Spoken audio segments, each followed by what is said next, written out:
रेणुका की शादी कुछ ही दिनों पहले शास्त्री नगर में हुई थी। रेणुका बहुत ही आलसी लड़की थी। वो दिन भर बेड पर सोती रहती या फिर मैगजीन पढ़ती रहती और घर के काम भी धीरे धीरे ही करती। एक दिन उसकी सास उसके पास आती है।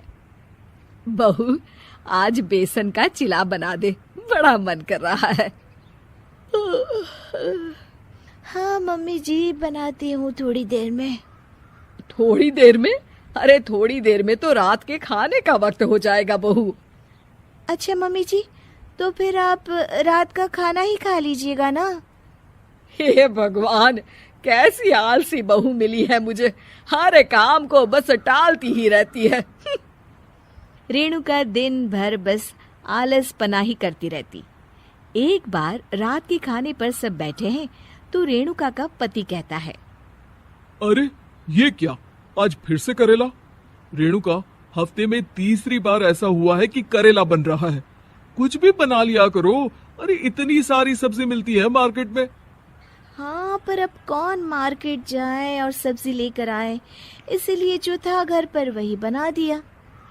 बहू, फ्रिज खोलकर देखती तो पता चलता कि सारी सब्जियां रखी होती है, पर तुम्हारा आलसपन खत्म हो तो तुम्हारी नजर जाए ना। विशाल कमरे में आकर रेणुका से पूछता है, रेणुका, मैंने कहा था तुमसे कि मेरे लिए रुमाल ले आना। मेरे सारे रुमाल खराब हो गए हैं। तुम ले आई क्या? आज नहीं गई, कल ले आऊंगी। ओफो, पिछले 4 दिनों से मैं यही सुन रहा हूँ। बिना रुमाल के ऑफिस जाना पड़ रहा है। तुम तो बहुत ही आलसी होती जा रही हो रेणुका। आपको रुमाल की जरूरत है ना, तो खुद ही खरीद लीजिए ना। हाँ, अब वही करूंगा। तुम्हारे भरोसे बैठा रहा तो कुछ नहीं होगा। एक दिन दरवाजे पर बेल बज रही होती है और रेणुका सोफे पर बैठी होती है, पर आलस में दरवाजा खोलती ही नहीं। अरे बहू, कितनी देर से बेल बज रही है?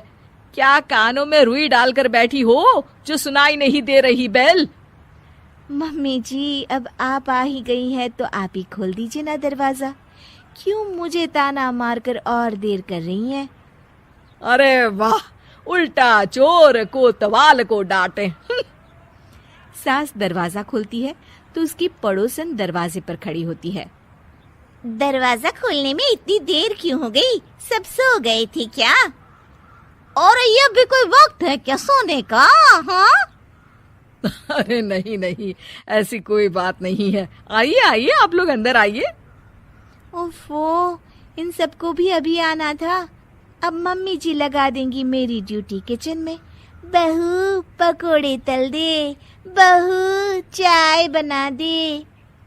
अरे बहू, सो गई क्या? कब से आवाज दे रही हूँ, जा चाय बना कर लिया। हाँ मम्मी जी, अभी जाती हूँ थोड़ी देर में। सास रेणुका को आंख दिखाती है। मतलब थोड़ी ही देर लगेगी चाय बनाने में, अभी ले आती हूँ, बस झटपट।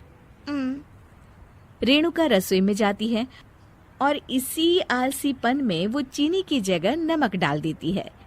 जैसे ही सब चाय का घूंट भरते हैं, चाय थूक देते हैं। थू थू थू थू, ये कैसी चाय बनाई है तूने रेणुका? इसमें तो सारा नमक भरा है। हाँ, और ये पकोड़े, इसमें इतनी मिर्च है कि मेरी तो हालत ही खराब हो गई खाकर। और रेणु जी, आपकी खातिरदारी में पहले तो कभी कोई कमी नहीं रहती थी, पर जब से आपकी ये बहू आई है ना, मामला कुछ गड़बड़ा सा गया है।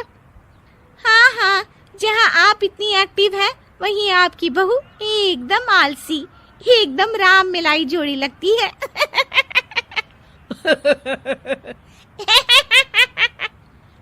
अच्छा जी, चलते हैं अब।